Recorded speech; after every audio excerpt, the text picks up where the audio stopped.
Infusion pump. There are various types of infusion pump and they will be used for certain therapy.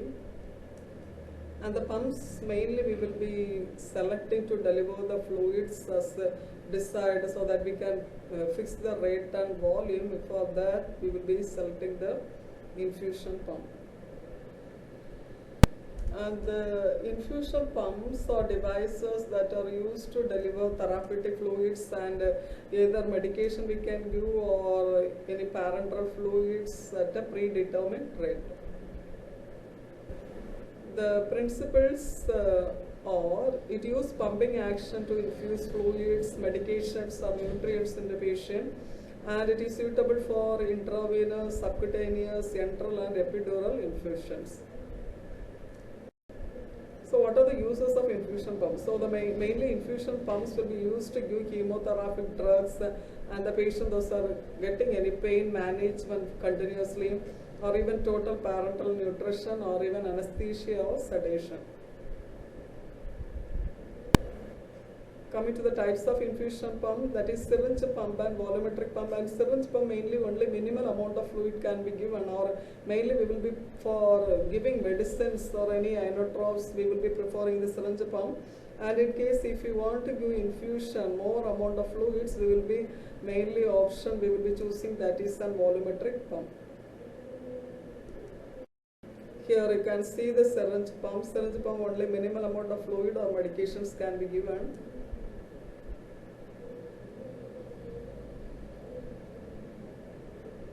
Volumetric pump, so a large amount of fluid or parenteral nutrition can be administered by a volumetric pump. So syringe pump particularly helpful under such circumstances. So here the vein will be punctured, and if you want to give inotropes or any medications, we will be preferring the syringe pump. And we will see what is the working of syringe pump. And generally it consists of a drum that is attached to a piston. And here, like a syringe, we have a piston and barrel. The same thing, the piston is operated by a motor through a drive screw or worm gear, which helps in pushing the plunger of syringe in or out, resulting in a smooth flow. And the syringe is engaged on a clamp on the frame, and the plunger of the syringe is displaced by movement of drum.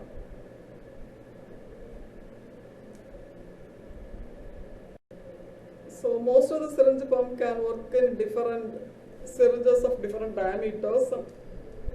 And here the diameters may be entered in beginning to make sure correct volume is dispensed.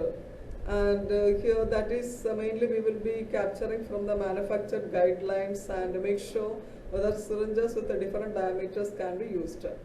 And the user that can set the parameters. So once the nurse want to use the syringe pump, they will be presetting the parameters, the flow rate, dispense volume, everything will be preset so that it will be started infusing.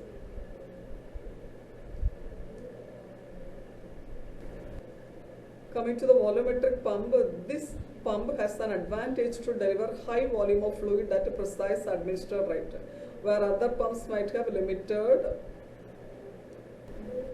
And working of volumetric pumps, and these volumetric pumps are designed for and suited to deliver large amount of fluids, as I said earlier.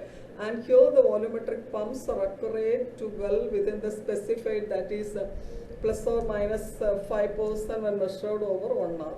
And it is used to accurately deliver intravascular drugs, fluids or any whole bloods and blood products to the patient. And a linear peristaltic or a piston cassette pump insert is utilized to control the prescribed infusion volume. And even they can use as a computer controlled rollers, and it comprising of a silicone which the medicine flows. Maintaining of pumps, and so always we have to keep the pump in a clean surface and keep the food and drinks away from the area, and we should make sure that the children should not reach the pump area. And before touching the pump or starting the infusion, first we have to wash hand and dry the hand with a paper towel and tubbing according to pump's instruction, and in case, so usually that syringe pump or this infusion pump will be connected to the electricity board with the charging, continuous charging, and in case if there is any power cut, we should be make sure that it has battery and whether the battery is recharged and the working condition.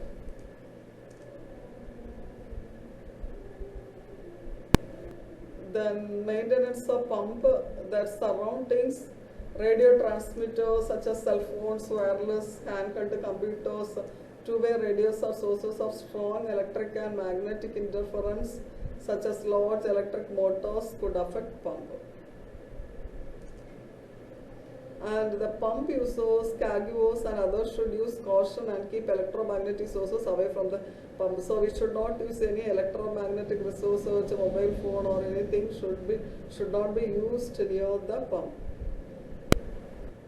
So coming into the conclusion, infusion pumps have been a source of multiple patient safety concerns, problem, and even more than 56,000 adverse event reports from 2005 to 2009, including at least 500 deaths. So it is a major thing that is no need of monitoring the thing. So once we are setting everything, the flow rate, everything, if you are pre-setting, it will be infused as it, and if there is anything, any hing or anything is the tube, it will be giving the alarm. So whenever we are getting an alarm from the infusion pump or syringe pump, we have to check it whether there is the fluid has finished or whether there is any hing in the tube or any backflow, like that we can monitor. Thank you.